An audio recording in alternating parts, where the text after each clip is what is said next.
Anime fans அனைவருக்கும் வணக்கம். இன்றைக்கி நம்ம Doom of Fallen Gods season 2 episode 19 தான் பார்க்க போகிறோம். போன எபிசோட் எங்கே முடிஞ்சிருக்கோன்னா, அந்த அகாடமியில் இருக்க ஸ்டாச்சு என்ன பண்ணியிருக்கோம், ஒரு 4 பேரை செலக்ட் பண்ணியிருக்கோம். அந்த 4 பேருமே டீன் கிட்ட ட்ரைனிங்காக போயிருப்பாங்க. அங்கே நம்ம ஹீரோ வந்து என்கொயர் பண்ணலாம் அப்படின்னு போனால் மறுபடியும் அந்த ஒரு டீன் கிட்டே மாட்டிக்கிட்டு இருந்திருப்பான். அங்கே தான் முடிஞ்சிருக்கும். ஸோ இந்த எபிசோடில் பார்த்தீங்கன்னா நம்ம பிரின்சஸும் அதுக்கப்புறம் மர்சனரி 2 பேருமே என்ன பண்ணுறாங்கன்னா, அந்த ஒரு டீன் இருக்கார்ல ஓ யாங் மிங், அவரை தேடி வந்துகிட்டு இருக்காங்க. ஆக்சுவலாக இந்த ஒரு லெட்டர் எங்கே இருந்து வந்ததோ அந்த இடத்துக்கு போகிறாங்க. ஸோ அங்கே போயிட்டு இந்த பர்சன் பற்றின டீட்டெயில்ஸ் வேணும் அப்படின்னு கேட்டால் அவன் என்ன சொல்கிறான், என்னப்பா ஆளாளுக்கு வந்துக்கிட்டே இருக்கீங்க அப்படின்னு கேட்குறான். ஏதோ ஆளாளுக்கு வந்துகிட்டு இருக்காங்களா, யாரா வந்தது அப்படின்னு கேட்டால் இதுக்கு முன்னாடி யாரோ வந்திருக்காங்க இன்ஃபர்மேஷன் கேட்கறதுக்காக. சரிப்பா அந்த ஆளை கண்டுபிடிக்கணும், எங்கே இருக்கான் அப்படின்னு கேட்ட உடனே இவன் ஒரு வழி சொல்கிறான் பாருங்க. கூகுள் மேப் கூட பரவாயில்ல. இவங்க 2 பேரும் பார்க்குறாங்க, ஐயா நீங்கள் தயவு செஞ்சு அட்ரஸை எழுதியே கொடுத்துருங்க அப்படிங்கிறாங்க. அந்த அளவுக்கு வழி சொல்லியிருக்கான் பக்கி பயப்புல. ஸோ அவன் கொடுத்த அட்ரஸை எடுத்துக்கிட்டு இவங்க என்ன பண்ணுறாங்க, அந்த இடத்துக்கு போய் சேர்றாங்க. போகும்போது பிரின்சஸ்க்கு ஏதோ தப்பாப்படுது. அதுக்கேற்ற மாதிரி மேலே இருக்க ஜன்னலெல்லாம் ஆடுது. என்னடா இது அப்படின்னு சொல்லிட்டு ஜன்னல் வழியாக உள்ளுக்குள்ளே போகிறாங்க. மர்சனரி கேட்குறான், ஒரு முறை கூட நம்ம சரியான விஷயத்த பண்ண மாட்டோம்ல அப்படின்னு கேட்குறான். அடா அமைதியாடுறா அப்படின்னு சொல்லிட்டு அங்கே இருக்க கதவை திறந்தா எவனோ ஒருத்தன் பொத்துன்னு கீழே விழுவானா. அவன் ஆக்சுவலாக இறந்து போயிட்டான் போல தெரியுது. ஸோ இவங்களுக்கு முன்னாடியே யாரோ ஒருத்தர் இங்கே வந்திருக்காங்க. இந்த பொண்ணு என்ன சொல்கிறா, வந்தவனும் கண்டிப்பாக டீனை தேடி தான் வந்திருக்கணும். ஆனால் டீன் இங்கே இல்லை. ஸோ டீன் வந்து வேற எங்கேயோ ஒளிஞ்சிக்கிட்டு இருக்காரு. இவன் லெட்டரை அவர்கிட்ட இருந்து கொண்டு வந்து இங்கேருந்து அமுச்சுக்கிட்டு இருக்கான். அதுக்கப்புறம் அவன் என்ன பண்ணுறா, இவனுடைய உடம்புல இருந்து ஒரு டோக்கன் மாதிரி எடுக்கிறா. கீழே வந்து பார்த்தீங்கன்னா லெட்டர் வேறு இருக்குது. இந்த 2 லெட்டரை மேட்ச் பண்ணி பார்த்தா 2 கையெழுத்துமே வந்து ஒன்றா தான் இருக்குது. இப்போ இவங்களுக்கு இருக்கிற ஒரே ஒரு க்ளூ யார் அப்படின்னா அந்த ஷாப்கீப்பர் தான். கண்டிப்பாக கில்லர் அங்கே போவான்னு சொல்லிட்டு இவங்க வேகமாக ஓடிக்கிட்டு இருக்காங்க. அங்கே பார்த்தீங்கன்னா இந்த ஒரு தருத்தில் இருந்துச்சுல்ல, நம்ம பிரின்சஸை ஒருத்தன் வந்து பார்த்தீங்கன்னா பாய்சன் பண்ணால, அவன் தாங்க இருக்கான். அவன் என்ன பண்ணுறான், நேராக போயிட்டு அந்த கடைக்காரனோட கழுத்தை பிடிச்சி தூக்கிறான்.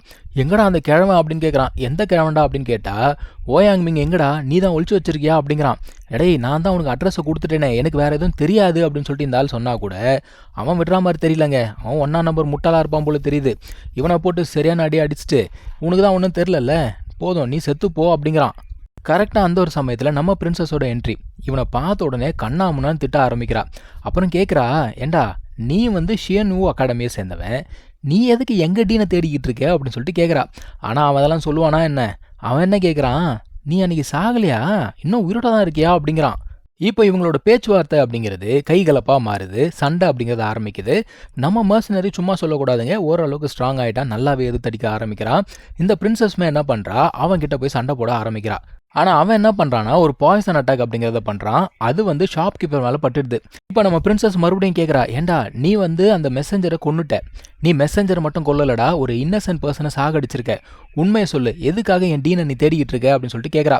அவன் என்ன சொல்கிறான், உனக்கு இவ்வளோ விஷயம் தெரிஞ்சிச்சுல, இதுக்கப்புறம் நீ உயிரோட இருக்காத, செத்துப்போ அப்படிங்கிறான். அந்த சமயத்தில் நம்ம மர்சனரி உள்ளுக்குள்ளே போய் அடிக்க அவன் என்ன சொல்கிறான், நீ ஒரு லெவல் 2 வாரியர், உனக்கு எவ்வளோ திமிருன்னு சொல்லிட்டு இவனுமே பாய்சன் அப்படிங்கிறத வச்சு அடிக்கிறான். இப்போது நம்ம பிரின்சஸ் பார்க்குறா, நீ ரொம்ப தாண்டா எல்லாம் மீறி போகிற, உனக்கு வந்து ட்ரிக்ஸை தவிர வேறு எதுவுமே தெரியாதா, இன்னைக்கு உன்னை என்ன பண்ணுறான் பாருன்னு சொல்லிட்டு இவளுமே வெறிதரமாக சண்டை போட ஆரம்பிக்கிறா. இவங்க 2 பேர் போடுற சண்டையில் அந்த இடமே ஒரு வழியாக இடம் போல தெரியுது. ஆனால் இவன் என்ன சொல்கிறான், அன்னைக்கு மட்டும் அந்த டீனுடைய கிராண்ட் டாட்டர் வரலன்னு வச்சுக்கோ, நீ அங்கேயே செத்து போயிருப்ப, உனக்குலாம் அந்த அளவுக்கு எபிலிட்டி கிடையாதுன்னு சொல்லிட்டு அடிச்ச அடியில் இவ வெளியில் வந்து விழுந்துட்டா. வெளியிலுமே பார்த்தீங்கன்னா இவன் கண்ணாமுன்னான்னு அட்டாக் பண்ண ஆரம்பிக்கிறாங்க. அந்த பொண்ணுமே எல்லா சைடுமே தெரிச்சு ஓடிக்கிட்டே இருக்கா, முடிஞ்ச வரைக்கும் தடுத்துக்கிட்டே இருக்கா. அவன் என்ன சொல்கிறான், நீ ஒத்துக்கிட்டாலும் சரி ஒத்துக்காமல் போனாலும் சரி, நீ வந்து ரொம்ப வீக்காக இருக்க, உன்னை யாரை இன்னைக்கு காப்பாற்ற முடியாதுன்னு சொல்லிட்டு அட்டாக் பண்ணும்பொழுது கரெக்டாக அந்த இடத்துக்கு நம்ம ஃபேரி இருக்கா இல்லையா, அவள் வந்து இவளை காப்பாற்றி விட்றாப்பா. ஸோ நம்ம பிரின்சஸ் வந்து பார்த்தீங்கன்னா இப்போ சேஃப் ஆகிட்டா. ஆனால் நம்ம மர்சனரி உள்ளுக்குள்ளே இருந்தா இல்லையா, அவனை வந்து 2 பேர் பிடிச்சி வச்சிருக்காங்க. அவனை காப்பாற்றலாம் அப்படின்னு சொல்லிட்டு போனால் கூட இவன் விட மாட்டான். அதான் அந்த மர்சனரி சொல்கிறான், டேய் இங்கே ஃபேரி வந்துட்டா, அவள் வந்து உன்னோட பயங்கர ஸ்ட்ராங்கு, ஆனாலும் நீ நிறுத்த மாட்டல அப்படின்னு சொல்லிட்டு கேட்குறான். இவனுக்கு அது கேட்டவொன்னே கடுப்பாயிடுச்சு, செத்து போடான்னு சொல்லிட்டு அட்டாக் பண்ணுறான். ஆனால் ஃபேரி அங்கே இருந்தபடி என்ன பண்ணுறா, இவனையும் காப்பாற்றி இந்த பக்கி பாயில் பார்த்தீங்கன்னா கத்தி முனையில் நிற்க வச்சுட்டு இவன் கிட்ட போயிட்டு இவனுக்கு மருந்து மாத்திரெல்லாம் கொடுத்துட்டு அதுக்கப்புறம் தான் இவன் பக்கம் திரும்புகிறாங்க. அது வரைக்கும் அவன் கத்தி முனையில் நின்றுட்டுருக்கான். ஆனால் நம்ம ஹீரோக்கு தான் வாய் அதிகம் அப்படின்னு பார்த்தா இவனுக்கு அதை விட அதிகமாக இருக்குங்க. இவன் என்ன சொல்கிறான், என் கூட படுத்து தூங்குறதுக்கு ஒரு ஒய்ஃப் வேணும், என்னை கல்யாணம் பண்ணிக்கிறியா அப்படின்னு கேட்குறான். டேய் எப்படா என்னடா கேட்ப நீ, அவள் ஏற்கனவே கோவத்தில் இருக்கா. இது கேட்டதுக்கப்புறம் சும்மா இருப்பாளா, பயங்கர கோவத்தில் வந்து சண்டை போட ஆரம்பிக்கிறா. ஆனாலுமே அவன் வந்து இன்னும் நக்கலாக தாங்க பேசுகிறான். அவன் என்ன சொல்கிறானா, இங்கே பாரு நான் யாரு நினச்சேன், நான் வந்து நோபல் ஃபேமிலியை சேர்ந்தவன், உன்னை கொன்னா கூட ஒருத்தரும் என்னை கேள்வி கேட்க மாட்டாங்க தெரியுமா, நான் இப்போ இந்த வில்லேஜே தரமட்டமாக்கினா கூட ஒருத்தன் என்னை கேள்வி கேட்க மாட்டான், எனக்கு அப்படி ஒரு ஸ்டேட்டஸ் இருக்குது, ஒரு வார்த்தை சொன்னேன்னு வச்சுக்கோயேன், உன்னை நான் என்னுடைய வப்பாட்டியாக மாற்றிப்பேன் தெரியுமா அப்படின்னு சொல்லிட்டு பேசிக்கிட்டே இருக்கும்போது அட்டாக் பண்ணுறாங்க. அந்த சமயத்தில் இவளும் எதிர்த்து அடிக்க அவன் பாய்சன் யூஸ் பண்ணாமல் போல தெரியுது. அந்த பாய்சன் அவன் கையிலேயே போய் குத்திக்கிச்சு. இப்போ பாய்சன் அவனுக்கு அஃபெக்ட் ஆகுது. ஆனால் இங்கே சண்டை முடியல. இவன் பார்த்தீங்கன்னா என்ன சொல்கிறான், நான் சாக போகிறேன்னு தெரிஞ்சிச்சுல, நீயும் என் கூட சேர்ந்து சாகுன்னு சொல்லிட்டு பயங்கரமாக வெறித்தனமாக அட்டாக் பண்ணுறாங்க அவன். இந்த ஃபேரியுமே சும்மா கிடையாதுங்க, பயங்கரமாக சண்டை போடுறா, ஒவ்வொரு அடியுமே இடி மாதிரி இருக்குது. ஆனால் அவன் என்ன பண்ணுறான், பாய்சன் அப்படிங்கிறத பயன்படுத்துகிறான். அந்த சமயத்தில் நம்ம பிரின்சஸ் இருக்கால, அவளுமே சண்டைக்குள்ளே வரா. 2 பேரும் சேர்ந்து ஒரு வழியாக அவனை கொன்னே போட்டாங்க.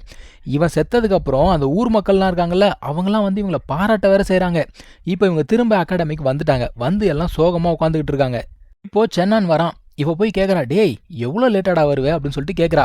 அந்த அகாடமி லாக்டவுனில் இருக்குல்ல, ஸோ வரத்துக்கு லேட் ஆகிடுச்சாமா. அதான் இவன் சொல்கிறான், சரி நீங்கள் டீனை தேடி போனீங்களே என்ன ஆச்சு அப்படின்னு சொல்லிட்டு கேட்குறான். இவங்க மூஞ்சியெல்லாம் தொங்கிடுச்சு. அவன் என்ன சொல்கிறா, டீன் அங்கே இல்லை, இந்த லெட்டரை அனுப்புனதும் டீன் கிடையாது, வேற யாரோ ஒருத்தர் டீன் கிட்ட இந்த லெட்டரை வாங்கிட்டு வந்து சென்ட் பண்ணிக்கிட்டு இருக்காங்க. ஆனால் எங்களால் வேற எதுவும் கண்டுபிடிக்க முடியல அப்படின்னு சொல்கிறா. அதுக்கப்புறம் இவங்க ஒருத்தனை கொன்னாங்கல்ல, அவன் வில்லேஜுக்கு வந்தது, அந்த லெட்டர் சென்டரை கொன்னது, இந்த கதை எல்லாத்தையுமே சொல்லி முடிக்கிறாங்க.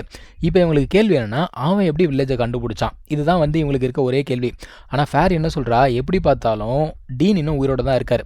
ஏன்னா லெட்டர் சென்டர் வேணால் இறந்து போயிருக்கலாம், அந்த கையெழுத்து வந்து டீனோட கையெழுத்து தான், அவர் கண்டிப்பாக உயிரோட தான் இருக்காரு அப்படின்னு சொல்லிட்டு இவ சொல்கிறா. இவங்க ஒன்று சேர்ந்து அவனை கொண்டுட்டாங்க இல்லையா, அதை கேட்ட உடனே இவன் பயங்கரமாக ஷாக் ஆகுறான். உன்னை இன்வெஸ்டிகேட் பண்ணுன்னு அனுப்பிச்சா இந்த அளவுக்கா போவே அப்படின்னு சொல்லிட்டு கேட்குறான்.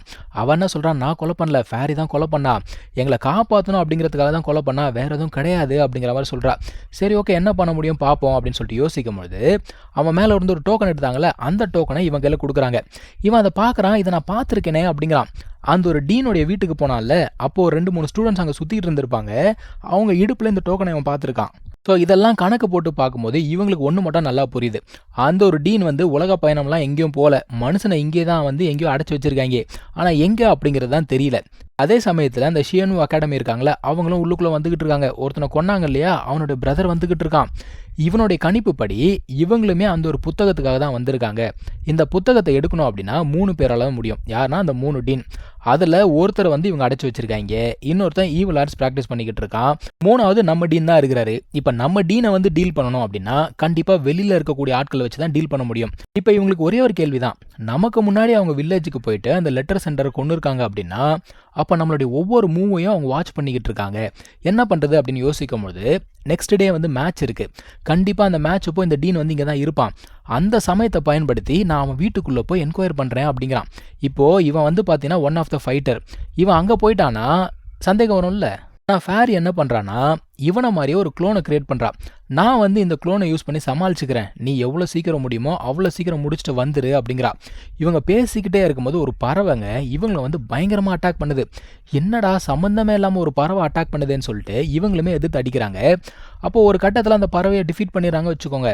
அதோட வாயிலிருந்து ஒரு ஸ்க்ரால் மாதிரி வெளியில் வருது. என்னடா அப்படின்னு பார்த்தா அந்த இறந்து போனவனுடைய பிரதர், என் பிரதரை எவன் கொன்னானோ அவனை நான் சும்மா விட மாட்டேன், கொன்னே தீருவேன் அப்படின்னு சொல்லிட்டு மெசேஜ் அனுப்பிச்சு வச்சிருக்கான். ஸோ இங்கே தான் இந்த எபிசோட் முடியுதுங்க. நம்ம அடுத்த எபிசோடில் மீட் பண்ணலாம். தேங்க்யூ ஸோ மச் ஃபார் வாட்சிங். Take care. பை.